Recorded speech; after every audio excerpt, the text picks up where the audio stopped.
La leemos en el nombre del Padre, del Hijo y de su Espíritu Santo. Evangelio según San Juan, capítulo 17, versículos del 9 al 11. Dice así: yo ruego por ellos, no ruego por el mundo, sino por los que me distes, porque tuyos son, y todo lo mío es tuyo, y lo tuyo mío. Y he sido glorificado en ellos, y ya no estoy en el mundo, mas estos están en el mundo, y yo voy a ti. Padre Santo, a los que me has dado, guárdalos en tu nombre, para que sean uno, así como nosotros. Venimos en palabra de oración. Dios, te pedimos en el nombre de Jesús que esta noche podamos tener un aprendizaje sólido, bíblico, que nutra nuestra fe y nuestras convicciones cristianas, Señor. Porque sabemos que en estos tiempos abunda medio mundo que se llama cristiano. Medio mundo anda una Biblia, Señor, pero no todos obedecemos tus mandamientos. Por eso, Padre, queremos suplicarte por tu iglesia, por cada miembro, Señor, que esta cuarentena, tu Espíritu Santo nos haga anhelar como el ciervo que brama por las corrientes de las aguas, la presencia de este hermoso lugar y habitar juntos en armonía, Señor. Padre, quédese con nosotros, dirija este estudio desde el principio hasta el fin, en el nombre de Jesús. Amén y amén. Podemos tomar asiento. Hermanos, este mensaje tiene como propósito el que aprendas que la intercesión del Señor Jesús para con Dios, o sea, el que Jesús pida a Dios, es para todos aquellos que han creído en Él como el Mesías y el Hijo de Dios esperado. El Hijo de Dios es un título que el Señor tiene y que muchos le reconocen, pero también como el Mesías esperado. Esto exclusivamente el gentil ignorante de la palabra, ignorante de la ley mosaica, no sabían esto, pero cuando conocen la ley, ven ahí que el pueblo de Israel esperaba el Mesías que los redimiera, que los libertara. Y entonces se cumple esa palabra de Isaías 7:14, de Miqueas 5:2, se cumple esas hermosas profecías de la venida del Mesías en Jesús de Nazaret. Entonces hay un momento donde el Señor les hace la pregunta a sus discípulos, ¿verdad? ¿Quién dice la gente que soy yo? Algunos respondían, unos dicen que eres Elías, otros dicen que eres un profeta, otros que eres un gran maestro. Ok, eso es lo que dice la gente, pero ¿y ustedes qué piensan que soy yo? ¿Qué dicen quién soy yo? Y sale el hermoso Pedro confesando, diciendo: tú eres el Cristo, el Mesías, el Meshach, el ungido, el Hijo del Dios viviente. Y el Señor le hace una expresión y le dice: bienaventurado tú, Pedro, porque no te lo reveló carne ni sangre. Entonces hay una revelación que Dios va a dar a tu vida acerca del convencimiento de quién es Cristo, cuál es su función, cuál es su propósito, por qué murió en la cruz, qué efecto tiene cuando tú crees en eso. Ahora, alguna de las cosas que estaba investigando es que este capítulo, hermanos, es una oración. Jesús está hablando con el Padre, porque orar es hablar con Dios. ¿Qué es orar? Hablar con Dios. Muchos no practican la oración y es uno de los elementos que el cristiano, es una de las grandes bendiciones que el cristiano tiene. Porque usted en la oración encuentra descanso, usted en la oración encuentra paz, usted en la oración encuentra consuelo, usted en la oración encuentra esperanza. Entonces, si usted tiene un montón de problemas, ¿sabe por qué usted se siente agobiado? Porque no ora bien, porque usted no ha aprendido a descansar en Dios. Entonces, este capítulo consideran los estudiosos que es la oración más larga que Jesús tuvo con Dios. Ahora, entonces, esto nos lleva a un principio. ¿Cuál, pastor? Jesús tenía como hábito orar. O sea, no era una opción. No solamente oraba cuando iba a comer, no solamente oraba cuando iba a salir, sino que lo tenía como disciplina, como hábito. el orar. Y vamos a ver varios o muchos versículos que sostienen esto, que si nosotros nos decimos llamar cristianos, es porque nosotros seguimos las enseñanzas del Mesías, las enseñanzas de nuestro Señor Jesús. Y una de las cosas que nos enseña es que debemos de practicar la oración, ejercer la oración en nuestra vida. Y para ello quiero que me acompañe rápidamente. Si quiere, anótelo nada más, porque vamos a volar, porque me interesa desarrollar todo este tema. Mire, dice en Marcos capítulo 1, versículos del 32 al 39. Cuando llegó la noche, luego que el sol se puso, le trajeron todos los que tenían enfermedades y a los endemoniados, y toda la ciudad se agolpó a la puerta. Nótela qué tan ocupado estaba Jesús. Y sanó a muchos que estaban enfermos de diversas enfermedades y echó fuera muchos demonios, y no dejaba hablar a los demonios porque le conocían. Ok, luego después de todo eso, levantándose muy de mañana, tuvo un día muy exhausto, ministrando, trabajando, imponiendo manos, reprendiendo demonios.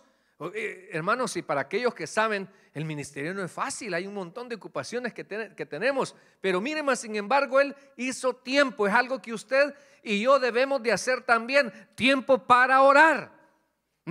O sea, usted no va a completar, usted puede decir, es que yo leo 20 capítulos, eso nada más es parte de otra cosa importante, pero si no ora, es como el ayuno. El ayuno, ¿qué debe de llevar? Oración. ¿Qué debe de llevar tu lectura? Oración. Entonces, no solamente tienes que pasar orando, sino que también tienes que leer la palabra. Es un balance de todo. Entonces, acá el Señor dice que se levantó muy de mañana, estoy en el versículo 35, siendo aún muy oscuro. Sí, o sea que ni siquiera había salido el sol. Y salió y se fue a un lugar desierto. ¿A qué se fue? Y ahí oraba. Entonces, el Señor Jesús tenía como hábito el orar. Y le buscó Simón, y los que con él estaban y hallándole le dijeron, todos te buscan. Ahora, acompáñeme a Marcos capítulo 6, versículos del 45 al 48, donde dice ahí el título, Jesús anda sobre el mar. Enseguida hizo a sus discípulos entrar a la barca. El milagro anterior fue una alimentación sobrenatural de panes y peces. Manda a sus discípulos a entrar en la barca e ir adelante a Betsaida, en la otra ribera, entre tanto que él despedía a multitud. Y después de que los hubo despedido, se fue al monte. ¿A qué se fue? A orar. Y note esto, por favor. Hay oraciones en grupo y hay oraciones en privado. Estamos hablando de esa oración que solamente tienes que estar tú y tiene que estar Dios.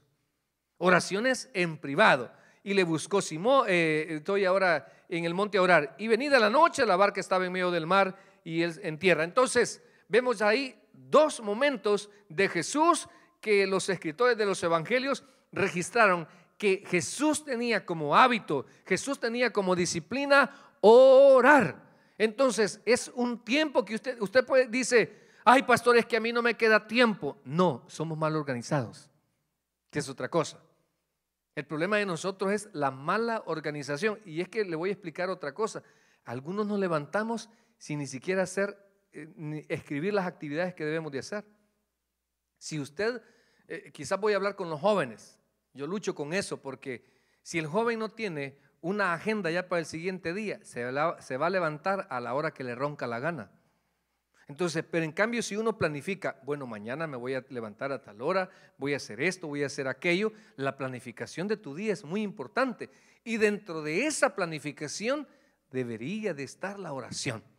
No me la descuides. Ahora, mire, vámonos a otro todavía.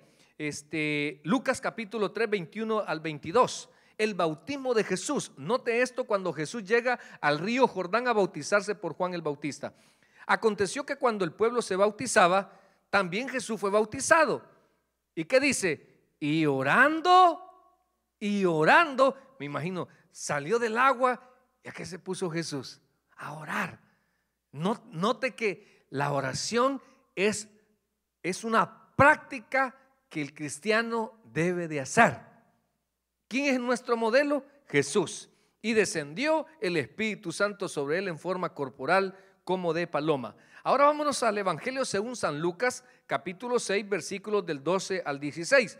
Ahí hay bien recuerdo yo, 2015, creo que nuestro hermano Creo William Bercian, de las pocas veces, ha sido un hombre bien constante en su ministerio, de las pocas veces que me tocó cubrirle allá en otro edificio donde estábamos rentando. Y me acuerdo que tomé este versículo donde le dije a los hermanos: grandes decisiones requieren grandes oraciones. Hay cosas, hermanos, que usted va a decidir y necesita tener suficiente tiempo para orar. No hacer las cosas arrebatadamente. Tiene que, si por ejemplo hay decisiones que usted, si no tiene paz en su corazón, no las haga. Si no tiene paz en su corazón, no las haga. Y si tiene conflictos, váyase a orar para que Dios le aclare las cosas. Porque mire lo que hizo Jesús acá. En aquellos días se fue a un monte a orar y pasó la noche orando a Dios. O sea, pasó bastante tiempo orando, y cuando era de día llamó a sus discípulos y escogió a 12 de ellos. Y ahí en esos 12 iba Judas. Iba Judas Iscariote.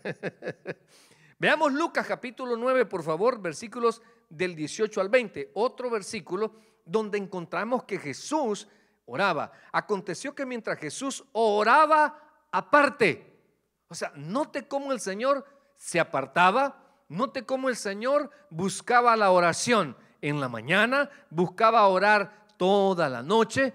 Era un hábito de Jesús. Luego dice ahí en el versículo, en Lucas 9, hablando de la transfiguración, 28 al 31. Aconteció que 8 días después de estas palabras, que tomó a Pedro, Juan y a Jacobo y subió al monte. ¿A qué subió al monte? A orar. O sea, note, ya llevamos 4 o 5 versículos donde podemos ver a ciencia cierta, donde podemos comprobar que la oración debe de ser una práctica en la vida del cristiano. Y yo no sé, yo voy a hablar por las ovejas que Dios me ha encargado acá en Hollywood. Le exhorto, le motivo, le quiero instar a que usted y yo debemos de orar más. Incluso, ¿qué dijo Jesús? Orad para que no entréis en tentación. Entonces, algunos fracasos de tu vida, ¿a qué se deben? A que no has estado orando suficiente, a que no has tenido esa comunión con el Padre, a que no has tenido ese redarguir del Espíritu Santo, porque te has desconectado de la oración. La oración es como cuando tú, ¿qué pasa con tu teléfono cuando ya no tiene carga? Necesitas un conector, necesitas llevarle energía para nuevamente tener carga suficiente. Entonces lo mismo es en la vida del cristiano. Porque algunos se sienten: ay, pastor, es que yo ya no le siento el mismo gusto al evangelio. Ay, pastor, es que yo ya no quiero servir. Ay, pastor, es que esta carga yo la siento bien dura, la siento bien difícil. Ay, pastor, yo me siento desesperado. Ay, pastor, yo ya no sé qué hacer. Porque no orar lo suficiente. Porque en la oración hay descanso. Porque en la oración el Señor te va a suministrar paz. El Señor te va a llevar a que tomes decisiones, a que tomes elecciones. Se transfigura el Señor, dice, 8 días después de estas palabras, que tomó a Pedro, Juan y a Jacobo y subió al monte a orar. Acompáñeme a Lucas capítulo 11, por favor, del 1 al 4. Espero, mire, no sea solamente un oidor. El propósito de darle todos estos versículos es para exhortarle, es para animarle, es para zarandearle su vida floja como cristiano, su vida frágil como cristiano. Necesitamos en estos tiempos mayor oración, mayor comunión con Dios, mayor encomienda en nuestro Dios. Usted no sabe si va a salir, y cuando va a salir, Dios no quiera, va a regresar con el coronavirus. O sea, si esto no respeta a nadie. Entonces, en ocasiones, mire, yo he conocido personas que aún en el bus van orando y el Espíritu Santo le dice: bájate porque este bus va a chocar. Y uno, el que guarda comunión con Dios, le hace caso al Espíritu Santo. Pero la oración es muy importante. Mire acá, dice, aconteció, capítulo 11 de Lucas, versículos de 1 al 4. Aconteció que estaba Jesús orando en un lugar, y cuando terminó, uno de sus discípulos le dijo: enséñanos a orar. Entonces, claro que tenemos el modelo, ¿verdad? La manera de cómo orar. Eso lo podemos ver otro día. Pero ahorita quería nada más establecer que realmente Jesús tenía como hábito orar. Y ya dije que usted puede ser que tome malas decisiones, puede caer en tentaciones, puede sentir difícil la carga porque no ora suficiente, porque no descansa en Dios. Mire, para ir avanzando, búsqueme por favor Lucas, con este terminamos, capítulo 11, versículos del 38 al 44. Ahí dice el título: La resurrección de Lázaro. Jesús, profundamente conmovido otra vez, vino al sepulcro. Era una cueva y tenía una piedra puesta encima. Dijo Jesús: quitad la piedra. Marta, la hermana de que había muerto, le dijo: Señor, hiede ya, porque es de 4 días. Jesús le dijo: ¿no te he dicho que si crees verás la gloria de Dios? Entonces quitaron la piedra de donde había sido puesto el muerto, y Jesús, alzando los ojos a lo alto, o sea, Jesús alzó los ojos a lo alto, o sea, a hablar con Dios, y dice ahí: Padre, gracias te doy. Ahí está orando, está hablando con Dios. ¿Qué está haciendo? Hablando. ¿Qué está haciendo? Orando con Dios. Orar es hablar con Dios. Entonces, hay situaciones difíciles que en tu vida de fe Dios demanda que ores. ¿Cómo te sientes? ¿En qué estado estás? ¿Cuáles son tus problemas? ¿Cuáles son tus limitantes? ¿Cuánto estás orando? Nada más eso. ¿Cuánto estás orando? Tienes una decisión que tomar. Tienes que orar. Tienes que orar. Ahora, quería hablar también de que hay 6 enemigos en la oración. 6 enemigos que estorban una buena oración. Y la primera de ellas, ¿cuál es? Hermanos, orar por razones incorrectas. Hay peticiones que no son del Espíritu, vienen de tus caprichos. Y mira, por favor, acompáñame a Santiago 4:3. Pedís y no recibís, porque pedís mal, para gastar en vuestros deleites. Señor, dame un aumento para tener para comprar cerveza. Señor, dame una nueva posición para tener amante. O sea, no pides para glorificar su nombre, pides para tus deleites. ¿Sabes que hay mucha gente que pasa metida en las iglesias no porque tengan hambre y sed de justicia, cuando tenían la oportunidad de congregarse, porque solo aquí podían pasar? No porque tuvieran esa hambre y sed de la palabra de Dios, porque cuando ya medio prosperan, ya solo son paseos por aquí, ya solo son paseos por allá. Que no quiero sonarme religioso con los paseos, hermano. No quiero sonarme religioso con que usted pueda tener unas vacaciones bien merecidas, sino que muchas veces por cualquier cosa, en medio de mi prosperidad, yo cambio a Dios. Entonces, pedís, dice Santiago, y no recibís porque pedís mal, para gastar en vuestros deleites. Ah, sí, ¿verdad? Usted está pidiendo un aumento, pero no para congregarse más. Usted no está pidiendo un aumento para diezmarle más al Señor. Usted está pidiendo un aumento para usted, para su vida personal, que no es malo, hermanos, pero la pregunta es, ¿verdad?, ¿en qué glorifica a Dios eso que le estás pidiendo? Luego dice, mire, por una mala intención. Dice ahí el Salmo 66, 18, 19. Si en mi corazón hubiese yo mirado la iniquidad, el Señor no me hubiera escuchado. Mas ciertamente me escuchó Dios, atendió a la voz de mi súplica. Le voy a leer nuevamente este salmo en la traducción lenguaje actual, un lenguaje un poco más adaptado a nuestros días. Dice: si mis intenciones fueran malas, Dios no me habría escuchado, pero Él me escuchó y contestó mi oración. Muchas veces pedimos con mala intención. Ejemplo: Señor, mira, yo he sido llamado para pastor, te pido que aquel pastor caiga y lo echen, y entonces como yo soy llamado, me pongan ahí en ese lugar. Ese es pedir con mala intención.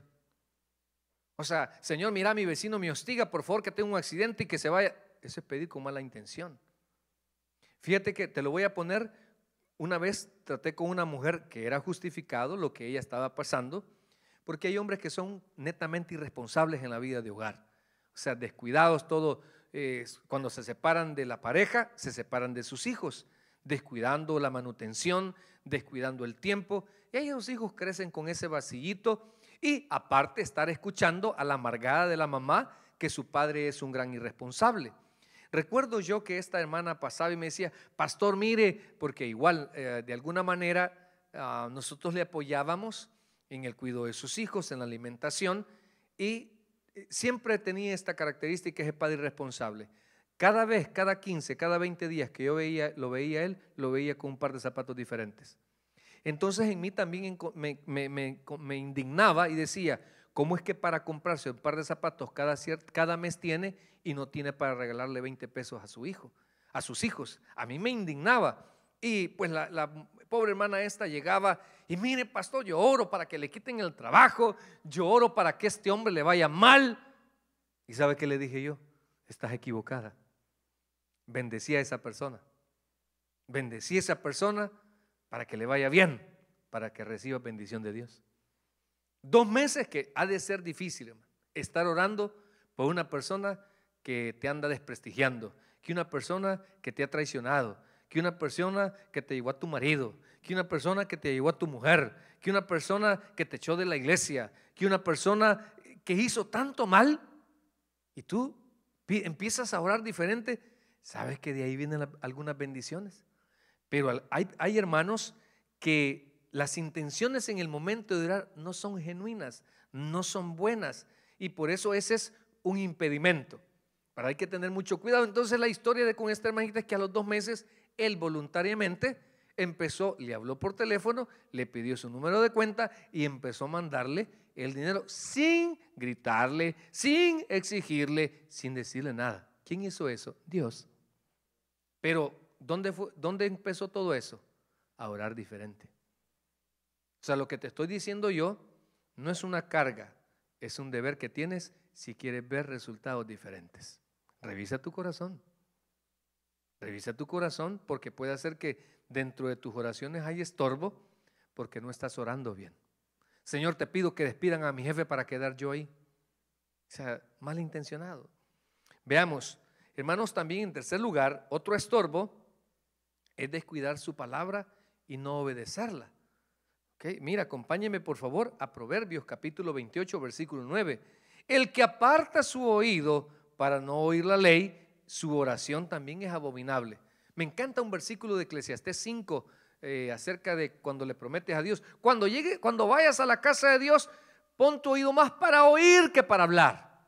Y no hagas promesas. Me encanta. Y este versículo dice, el que aparta su oído para no oír la ley, su oración también es abominable. Mira cómo dice la traducción lenguaje actual. Dios rechaza las oraciones de los que no le obedecen. O sea, tú le estás pidiendo algunas cosas y tú estás en rebeldía. Hay cosas que tú le estás pidiendo a Dios y tú estás en rebeldía. ¿Por qué? Porque hay cosas que Dios te ha pedido y tú no las quieres hacer. ¿Cuánta mujer rebelde está pidiendo un milagro de Dios? ¿Cuánto hombre en rebeldía está pidiendo un milagro de Dios? Las separaciones, ¿vea? Ya me cansé de esta mujer, ya me cansé de este hombre, pues nos dejamos y después tú, Señor, allá en tu rebeldía, ¿verdad? Señor, provéeme trabajo. Señor, te pido que me ayudes con...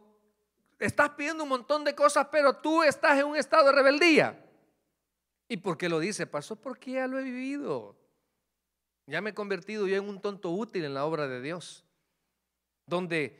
Porque creer de que no te falta la comida, creer porque tienes 5 vehículos, creer que porque tienes la capacidad para comprar tu buena casa, crees que todo eso te da solvencia delante de Dios y estás espiritualmente mal, sos pobre espiritual. Entonces, otro estorbo es descuidar la palabra para no obedecerla. Sin obediencia, tus oraciones tampoco son escuchadas, son estorbo. Y mira, para seguir, porque los que están aquí enfrente de casa están llorando. Mira Santiago capítulo 1 versículos del 6 al 7. ¿Sí? Las oraciones de aquellos que creen que Dios no va a responder. No, yo no le pido porque Dios no me va a contestar. O sea, le voy a pedir, pero a ver qué tal. Vamos a probar. No, hermano, esas oraciones también no son contestadas. Dice, mire, pero pida con fe, no dudando nada, porque el que duda es semejante a la onda del mar, que es arrastrada por el viento y echada de un lugar para otro. Esto te lo voy a poner en el ejemplo con las mujeres. Una mujer fracasa en su matrimonio, fracasa en su relación. ¿Qué le digo yo? De ese tiempo, hermana, sane sus heridas, sane su corazón, revise si ya sacó bien a esa persona, porque si no, después usted se va a meter a otra relación y en lugar de ser feliz, va a vivir otro infierno, o igual o peor, porque la otra persona va a pagar los platos rotos de la otra que le dio problemas. Entonces, sí, pastor, ahí estamos. No, pastor. Y de repente empiezan, voy a poner el ejemplo de las hermanitas, ¿verdad? La empieza a cortejar a una persona, es un yugo desigual, llámesele yugo desigual, no que sea inconverso, eso no es regla, sino que la persona que en lugar de respetarte, que en lugar de decirte, o venir, voy a visitar la iglesia, en lugar de eso te saque del evangelio. Para mí es una persona de estorbo, ¿verdad? Para mí una persona de estorbo es aquel que tú vas a discernir, que no te ha ayudado en tu vida espiritual, sino que te ha apartado, tú que ya conoces la palabra de Dios. Entonces, pero viene esta persona, ¿verdad? Y comienza a justificarse y comienza a decir, ay, pastor, pero yo ya tengo 2 años de vivirle a Dios por un hombre y cree que me lo da. Entonces, voy a agarrar a este aunque sea. ¿Qué hiciste? Te moviste bajo la onda del mar. No, pastor, es que yo tengo necesidad. Y usted sabe que tengo 3 hijos para comer. Entonces aquí me dan distribución de polvito blanco. Entonces, pues la necesidad, ¿verdad? La necesidad, tengo que ir a un club a bailar. La necesidad, tengo que ir a prostituirme. Porque yo le he pedido trabajo a Dios, ¿verdad? Por un par de monedas cambias al Señor.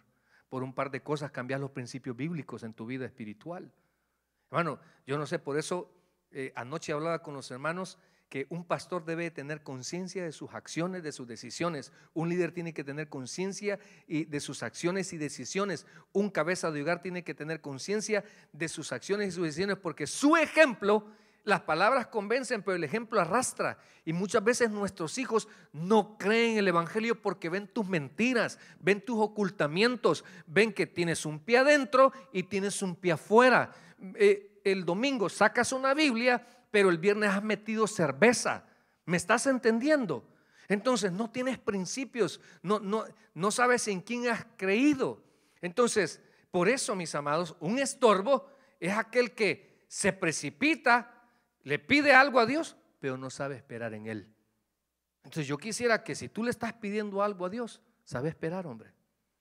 Dice que Él es escudo en los que le esperan. Abraham, cuando se le apareció en el capítulo 15, le dice, tu galardón va a ser grande. Y yo considero que no solo para Abraham, también para ti. Pero no cambies tus principios por una simple oferta, por 30 segundos de placer. Eso me lo digo yo a mí con la Sofía Vergara. Amén, gloria a Dios. Sigamos pues. Mira la hipocresía. Hay oraciones hipócritas.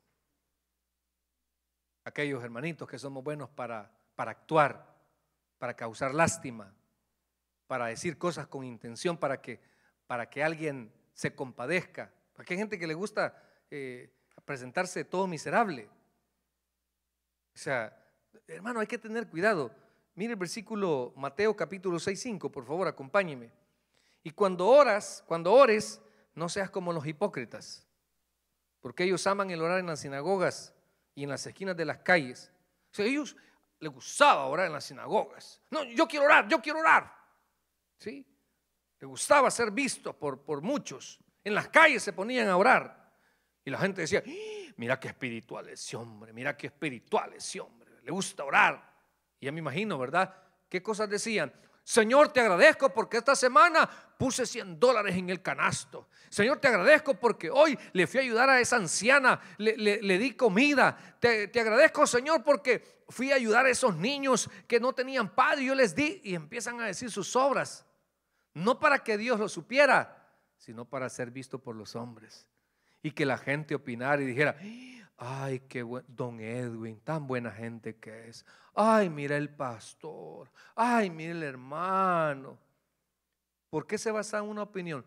Por lo que están oyendo de uno. Entonces Jesús les dice, ¿verdad? hipócritas. Mira, porque ellos aman el orar en pie. O sea, les gustaba sus oraciones públicas. Y hemos visto en casi 6, 7, 8 contextos de versículos donde Jesús oraba aparte. Hay cosas, hermano, que solo tienes que saberlas tú y Dios. Es tan lindo, hermano, ver la mano de Dios sin decir una palabra. Porque todos tenemos el Espíritu Santo. Y créeme lo que Dios no te va a desamparar. Y yo estoy acá, pero en esas personas malintencionadas que quieren ser escuchadas, pero para un provecho personal. Entonces, y por último, mis amados, porque insisto yo, aquí hay dos que quieren recibir a Cristo, pero ya les dije que me esperen. Mira, por último, busca Marcos 11, capítulo 25 y 26. Creo que este nos desnuda a muchos. Otro estorbo de la oración es no saber perdonar. Hermano, yo creo que a muchos nos cae como anillo al dedo. Usted que me está viendo, yo que estoy predicando, todos los que aquí estamos, hay alguien que no hemos perdonado y que nos sigue haciendo estragos en nuestra comunión con Dios, nos sigue siendo estrago para ser felices, nos sigue siendo estragos para vivir un evangelio a plenitud y sobre todo para que nuestras oraciones sean escuchadas. Y todo, y dice ahí, y cuando estéis orando, ¿qué dice? Perdonad.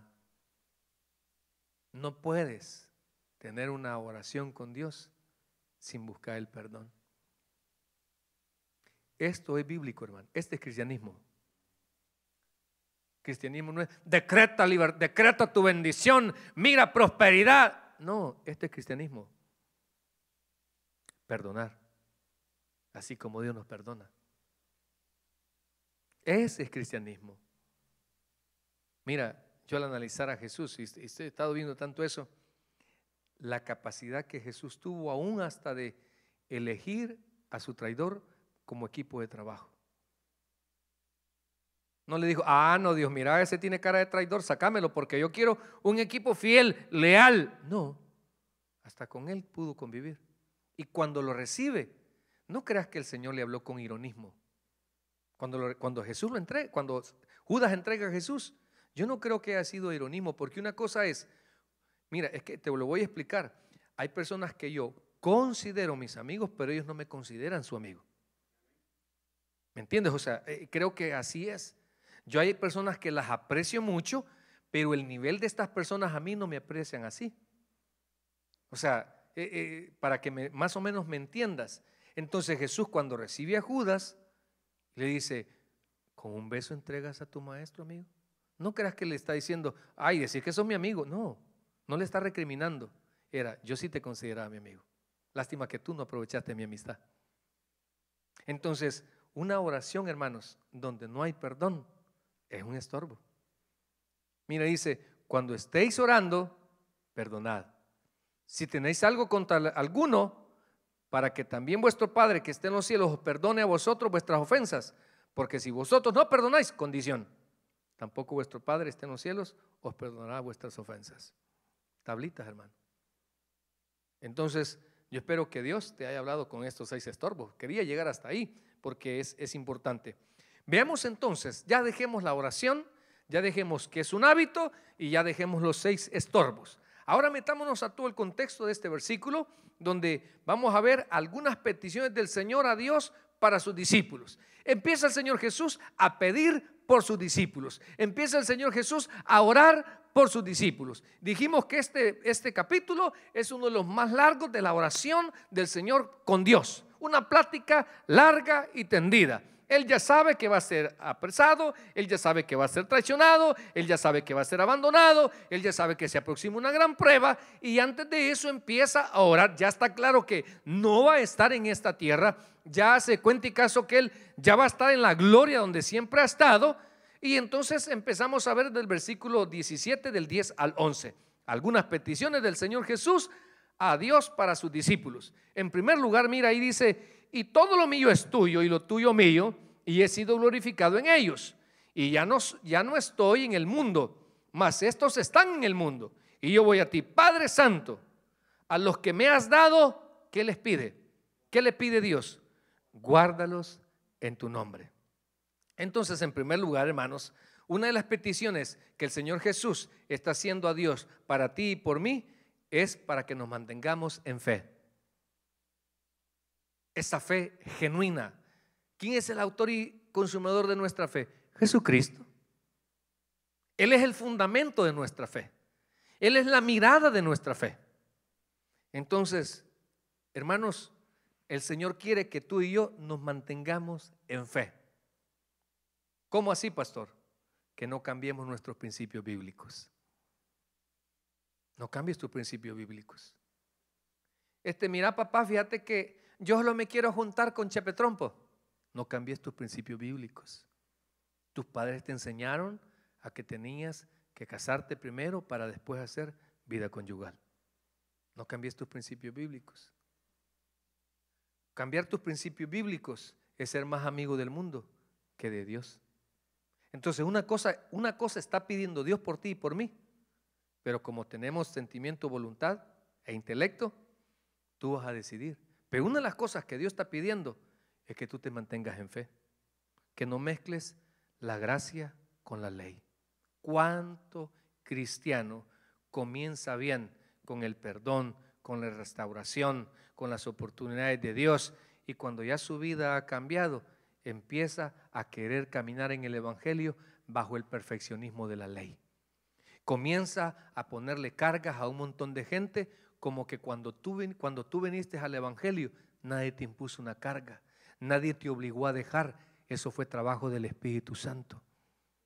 Entonces, mantenernos en fe es no cambiar nuestros principios bíblicos, es no vendernos, hermano. ¿Cuántos pastores los compra la política? Yo estoy de acuerdo que hayan cristianos en la política, lo veo en la Biblia, pero ¿cuántos serán capaces de mantenerse puros, sin contaminación de la corrupción?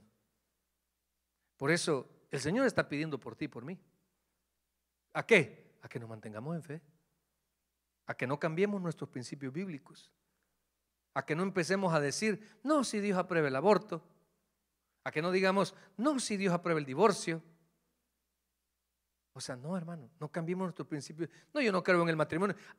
Yo he escuchado cristianos que dicen, yo no creo en el matrimonio. ¿Sabes en lo que no creo yo? En las malas elecciones, en las elecciones de yugo desigual, en eso no creo yo. Y por eso hay tanto divorcio. Por eso es que no son el uno para el otro. ¿Por qué? Porque son juntados bajo circunstancias, bajo pasiones, pero no bajo el amor. Porque no son ayuda idónea. Entonces, mira, no cambies los principios bíblicos, no mezcles la gracia con la ley. Hermano, no termines creyendo que la ley justifica, que la ley es justificante. Mira, la ley no nos justifica. O sea, tú puedes cumplir los 10 mandamientos, pero eso no te justifica. Te justifica el sacrificio de Cristo. Y te pongo el ejemplo de 10 mandamientos, pero nadie puede cumplir a cabalidad la palabra de Dios. Nadie. Por cuanto todos pecaron, estamos destituidos de la gloria de Dios. Ni el más santo en una iglesia cumple así a conciencia la palabra. Y te lo decimos nosotros los predicadores, que muchas veces sabemos cómo nos subimos y somos unos grandes farsantes. O sea, hay una lucha interna de decir, ¿cómo es posible que yo estoy ahí al frente, verdad? Porque uno tal vez le ha fallado a Dios. ¿Por qué? Pero hemos aprendido que la ley a mí no me justifica, me justifica el sacrificio de Cristo. Él ha pagado por mis pecados, no son mis obras las que han pagado. Entonces, hay hermanos o hay miembros en una iglesia que terminan creyendo que sus diezmos son los que lo justifican delante de Dios, que su servicio se justifica delante de Dios. No, eso no justifica a nadie. El que te justifica es Cristo. Entonces, no convirtamos la gracia en libertinaje. Ese es otro problema. Ok, ya sabemos que la ley no me justifica, sino que el sacrificio de Cristo. Pues como el sacrificio de Cristo me justifica, entonces yo puedo hacer con mi vida lo que yo quiero. Un verdadero cristiano, cuando le falla a Dios, siente culpa, siente tristeza, siente vergüenza, siente pena, se siente caído. El cristiano que tiene el contristado el Espíritu Santo, a ese no le importa nada. Entonces, no sé si usted conoce a alguno que ha convertido la gracia en libertinaje. Se lo voy a poner de otra manera. Bendito sea el Señor que las mujeres del Taber de Hollywood no desconfían de nosotros los hombres. No nos andan revisando la cartera, no nos revisan nuestras cuentas de WhatsApp, no nos revisan las cuentas de Messenger, no nos revisan Facebook, no saben si tenemos de amiga la ex. O sea, porque ellas confían en nosotros. Amén. Ellas confían, ¿verdad? O sea, no crea que están ahí con aquella celotipia, ¿verdad? Voy a decir como algunos me dicen, hay veces, pastor, mi mujer es un maldito celos. O sea, ahora, pero el hecho de que mi pareja confíe en mí no me da derecho a fallarle. No me da derecho a abusar de esa confianza. O viceversa el hombre, ¿verdad? O sea, porque muchos hermanos convertimos la gracia en libertinaje. No es así. Dios, pensemos en aquellos que le robamos al Señor los diezmos, que no le damos a Dios la parte que le corresponde. Usted dice, va, bueno, tanto que dicen los pastores que no le estoy cumpliendo a Dios, pero mira, Dios me bendice. Llegará un día que Dios te va a sentar y te va a decir, me has robado. Va a haber un día para que entiendas que Dios, lo que es de Dios, es de Dios. Que así como declaras tus taxes, que así como pagas tus taxes, también es necesario que tú seas un cristiano comprometido con Dios. No escucho los amén, pero yo sé que por fe usted lo está poniendo ahí. Hermanos, no cambies la emoción por el poder de la palabra. ¿Cuánto cristiano yo veo hoy en día que es más emocionalista que de verdadera convicción? Yo estaba analizando, hermanos, nuestros miembros, pues cuando tenemos que pasar por ese trago de que se nos parte un hermano en Cristo para el cielo, cuando nosotros le llamamos se gradúa, ahí es donde se conoce el verdadero cristiano, porque ahí no vale emoción, ahí tenemos que hacer viva la palabra. David estaba pero ayunando, clamándole a Dios, y de repente su hijo le quitó la vida. Le quitó la vida a su hijo. Y sabes que inmediatamente él se sacudió, pidió comida y dijo esto: él no puede venir a mí, pero yo sí puedo ir a él. ¿Qué hizo él? Le dio vida a la palabra. Cuando pasemos por ahí, tú sabes de alguien, te lo digo como pastor, porque cuando un día va a ser mi turno, pero mientras eso llegue y Dios pues en su soberanía nos toque graduar a otro hermano y decir pues ya goza la presencia, lo primero que decimos: yo soy la resurrección y la vida, el que cree en mí aunque esté muerto vivirá. Le damos vida a la palabra, porque si no le damos vida a la palabra nos hundimos en la tristeza, nos hundimos en la nostalgia, nos hundimos en un golpe duro. Pero ¿qué tenemos que hacer, hermano? Mantenernos en fe. Y ahí tenemos a alguien que está pidiendo por nosotros. Mira, uno de pastor lleva una gran responsabilidad, y el conflicto es que uno no es perfecto. Ese es mi conflicto, que uno no es perfecto.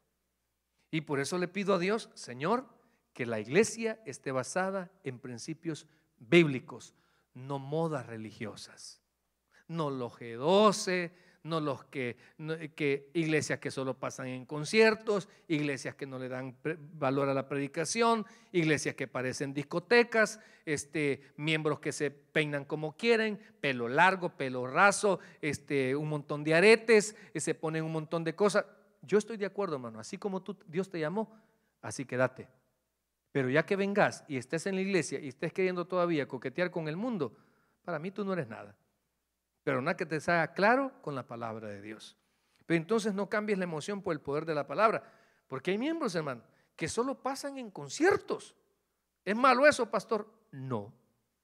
Hay gente que solo pasa, es que hay tal campaña. Y yo digo, ¿no te es suficiente la iglesia? ¿No te es suficiente 7 servicios a la semana que andas buscando todavía más? ¿Sabes por qué no te es suficiente? Porque sos emocionalista. Porque Dios, cuando te quiere hablar, usa la palabra. Y esta palabra es la misma que van a abrir donde vas. Entonces, ¿de quién depende? Que Dios le hable. Depende de ti. Mira, y quiero terminar que Jesús está orando para que te mantengas en fe. No le des más poder a los elementos que al poder del Señor. No le des más poder a los elementos. Mira, yo en algunas áreas soy bautista recalcitrante de Hueso Colorado de la Convención Bautista del Sur. Tal vez para predicar hay veces me pentecostal o así, unos 15, 20, 80 minutos. Pero mira, hay cosas que yo estoy claro. Número 1, hermanos, y espero que me vaya con esa gloria, como decía Pablo, yo no necesito bajar a tocar a los hermanos para que sean sanos. Yo necesito orar, porque eso me manda la Biblia. Fíjate, no digo que no hay que imponerle manos, ¿cómo no? Pero no algo para exhibir, para volverlo parte de una religiosidad. Y otra, mira, ¿cuándo me has visto a mí que lleve aceite para ungir a los hermanos? Una vez, una hermanita que teníamos una casa de oración ahí, venía de otra iglesia y me dice, pastor, fíjese que yo en la casa siento que hay ojos que me miran. O de veras, le dije yo, sí me miran, me dijo. Y cuando la miran, cuando me estoy bañando, ese es el vecino, dije yo, Pero bueno, entonces le dije, pues me hostigó que fuera y que fuera. Bueno, voy a ir el sábado, pues le dije. Bueno, y cuando yo llegué, hermanos, Marcos capítulo 16 dice, y estas señales le seguirán a los que creen. En mi nombre echarán fuera demonios. O sea, en el nombre de Jesús. Así dice la Biblia. Pues llegué, ¿verdad? Bueno, hermana, aquí venimos a orar. Y se me queda viendo de pies a cabeza y me dijo, ¿y el aceite? Me dijo. ¿Cuál aceite? Le dije. El aceite para que unte mis paredes, me dijo. Y le dije yo lo mismo. Hermana, la Biblia no dice, y ungiendo con aceite en las paredes va a salir el demonio. Porque mucha gente equivocadamente le dan más poder al elemento que al poder de Dios. ¿Qué no has leído que cuando Jesús hizo tantos milagros de diferentes formas para que estemos convencidos que Él obra como le da la gana? Que lo que escucha es una oración, que a quien escucha es una persona de fe. Entonces, ¿qué está pidiendo Jesús? ¿Por qué pidió Jesús por sus discípulos? ¿Por qué está pidiendo Jesús de la iglesia del siglo XXI? Que nos mantengamos en fe, que mantengamos los principios bíblicos, que no mezclemos la gracia con la ley, que entendamos que la ley no es justificante, que quien justifica es Cristo, que no convirtamos la gracia en libertinaje, que no cambies la emoción por el poder de la palabra y que no le des más poder a los elementos que al poder del Señor. Eso es mantenerte en fe. Así que, mis amados, creo que voy a dejar hasta ahí este primer punto. Mi deseo en todo mi corazón es que realmente hayas aprendido un poco en tu vida de fe. Mi deseo es no solamente que estés conectado de manera emocional, sino que haya hambre y sed de la palabra de Dios y que puedas decir al final de este servicio, Dios habló a mi vida. El que tenga oídos para oír, oiga lo que el Señor habló a su iglesia. Démosle un aplauso al Señor, vamos a orar. Padre, le damos las gracias, Señor, en esta noche por su hermosa palabra, que es nuestro estandarte, que es nuestra norma de vida, Señor, que es inerrable, no se equivoca, es perfecta, es eterna. O sea que estos mismos principios que le sirvieron en el siglo XV, en el siglo XII, seguirán sirviéndonos a nosotros, Señor. Padre, en el nombre de Jesús, bendiga la vida espiritual de sus piedras vivas. En el nombre de Jesús, Señor, queremos orar por los hermanos débiles. Hoy predicamos que no convirtamos la gracia en libertinaje. Y yo no estoy para condenarle, pero sí puedo orar por usted. Porque la paga del pecado es muerte. Y yo quisiera decirle, no, si no te va a pasar nada. Yo no le puedo asegurar eso. Lo que sí le puedo decir que toda rebeldía y desobediencia se pagan caro. Iglesia, Jesús es el mismo de ayer, de hoy y de siempre. Y me encanta un principio, que si es nuevo no es bíblico. Algo nuevo no es bíblico. Porque lo bíblico no es nuevo. Lo bíblico es siempre la palabra de Dios. Quisiéramos hacer una oración en lo que estamos orando. Si usted tiene un amigo, a un invitado, quisiera hacerle esta pregunta. ¿Usted cree que es hijo de Dios? ¿Por qué? ¿Usted es universalista que piensa que todos somos hijos de Dios? La Biblia no dice eso. En el capítulo 17 dice Juan: yo no oro por el mundo, yo oro por los que me diste. Y para que usted sea de Jesús, tiene que recibirle como su Salvador personal. No es que usted se va a cambiar de iglesia o se va a cambiar de religión. Ábrele su corazón a Jesús. Yo voy a hacer una pequeña oración. Repita después de mí: Señor Jesús, este día yo te abro mi corazón. Te pido que vengas a mi vida. Creo que tú eres Dios, que viniste aquí a la tierra a morir por todos mis pecados. Creo, Jesús, que tú resucitaste al tercer día. Creo, Jesús, que solo tú tienes poder para perdonar pecados. Creo, Jesús, que esta noche tú has inscrito mi nombre en el libro de la vida del Cordero. Creo, Jesús, que cuando yo muera, tú vas a salvar mi alma el día de hoy. Gracias doy al Padre por haber enviado a su Hijo a morir en mi lugar. En el nombre poderoso de Jesús, oro en acción de gracias. Amén y amén. Solo hay una pregunta del millón después de esa oración. Si usted muriera ahora, ¿a dónde iría su alma? Si usted ha creído que Jesús es el Hijo de Dios y que Él es el camino, la verdad y la vida, tenga la seguridad que usted va a ir al cielo. No porque fue bautista, no porque fue pentecostal, no porque fue de tal religión, sino porque usted le abrió su corazón a Jesús. Gracias, Señor, te damos. Amén y amén.